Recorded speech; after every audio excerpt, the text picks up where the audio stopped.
여러분, 우리는 흔히 이렇게 생각합니다. 내 집에서 내가 한 행동인데 과연 어디까지 처벌받을 수 있을까요? 특히 불과 관련된 문제라면 더더욱 그렇습니다. 내 집에 불을 지른다면 단순히 재산을 훼손한 것으로 끝나는 걸까요? 아니면 전혀 다른 차원의 범죄로 판단될까요? 이번 사건은 이 질문에 대해 아주 명확한 답을 주고 있습니다. 2026년 3월 3일 오후 서울 강서구 화곡동의 한 다세 대주택에서 실제로 이런 일이 발생했습니다. 50대 남성 A씨는 자신이 거주하던 집에서 라이터를 이용해 직접 불을 질렀습니다. 이 사건은 단순한 실수가 아니라 명백한 고의 방화로 확인되었습니다. 당시 집안에는 A씨 혼자 있었지만 불이라는 것은 결코 한 사람의 공간 안에만 머무르지 않습니다. 불은 순식간에 번지기 시작했고 작은 불씨 하나가 건물 전체를 위협할 수 있는 상황으로 이어졌습니다. 다행히 주변의 신고와 빠른 대응 덕분에 소방대가 현장에 출동했고 약 40분 만에 화재는 진압되었습니다. 결과적으로 인명피해는 발생하지 않았습니다. 이 점만 놓고 보면 일부 사람들은 그래도 결과적으로 큰 피해는 없었네라고 생각할 수 있습니다. 하지만 법원의 판단은 전혀 다른 방향으로 흘러갔습니다. 이 사건에서 가장 중요한 포인트는 결과가 아니라 가능성입니다. 즉 실제 피해가 얼마나 발생했느냐 보다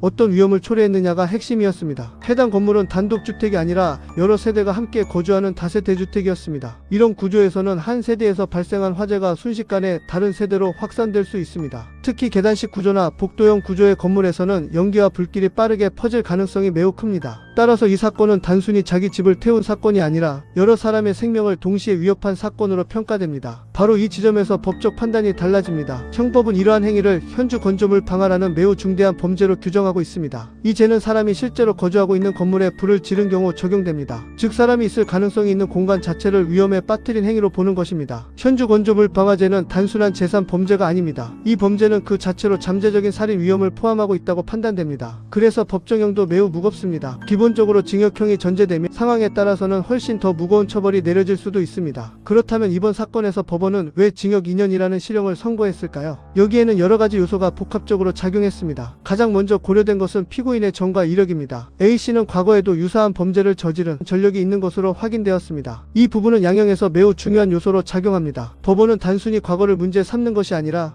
그 사람의 미래 위험성을 함께 평가합니다. 즉 이 사람이 다시 같은 행동을 할 가능성이 있는가라는 질문이 핵심입니다. 이번 사건에서는 그 가능성이 높다고 판단된 것입니다. 이 판단 하나만으로도 집행유예가 아닌 실형 가능성이 크게 높아집니다. 두 번째로 중요한 요소는 범행 이후의 태도입니다. A씨는 불을 지른 이후 적극적으로 피해를 줄이려는 행동을 보이지 않았습니다. 예를 들어 초기 진화를 시도하거나 주변 사람들에게 위험을 알리는 등의 행동이 없었다는 점이 확인되었습니다. 이러한 태도는 법원에서 매우 부정적으로 평가됩니다. 왜냐하면 방화라는 범죄는 시작도 중요하지만 그 이후의 대응도 매우 중요하기 때문입니다. 같은 방화라도 이후 행동에 따라 피해 규모는 크게 달라질 수 있습니다. 따라서 법원은 단순히 불을 냈다는 사실뿐만 아니라 그 이후 어떤 선택을 했는지도 함께 판단합니다. 그렇다면 피고인에게 유리하게 작용한 요소는 무엇이었을까요? 첫 번째는 자수입니다. A씨는 범행 직후 스스로 신고를 했습니다. 이는 형법상 명확한 감형 사유에 해당합니다. 두 번째는 범행을 인정하고 반성하는 태도입니다. 재판 과정에서 자신의 잘못을 인정하고 반성하는 모습은 일반적으로 양형에 긍정적인 영향을 줍니다. 세 번째는 인명피해가 발생하지 않았다는 점입니다. 실제로 사람이 다치거나 사망했다면 형량은 훨씬 더 무거워졌을 가능성이 큽니다. 하지만 이러한 요소들에도 불구하고 법원은 실형을 선택했습니다. 그 이유는 단 하나입니다. 공공의 안전을 위협한 정도가 매우 크다고 판단했기 때문입니다. 다세 대주택이라는 공간은 단순한 개인의 거주지가 아닙니다. 그 안에는 여러 가정이 함께 살아가고 있습니다. 한 사람의 선택이 여러 사람의 생명과 직결되는 구조입니다. 이번 사건은 단순한 개인의 실수가 아니라